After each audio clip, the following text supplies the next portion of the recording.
diboles kote, Bu. Lah roh apa ora teko dadak tekon iki. Kae wangi. Ngewangi ya ndang ngewangi lho. Aku sebenarnya sunat nang rumah sakit apa nang ndi, Bu? Nyapa to sunat nang rumah sakit iki? Ya aku mek takok. Sunat ya ngene Pak Jalak ngono kae terus rawat jalan. Gah dirawat jalan gah.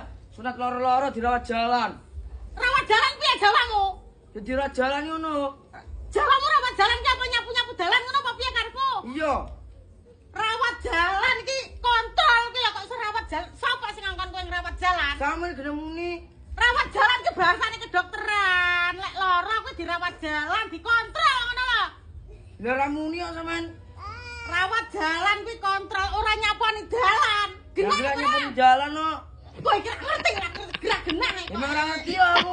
Rawat jalan ki mari sunat. Let rong dina dirawat jalan kuwi obate njupuk neh ngono lho. Walah. Kok iso anggapku nyapon-nyaponi dalan ngono kae. Iya. Ora genah kok nyengap-nyengabuke. Lah ora ro. Ora iki dirungokne lek kowe omong.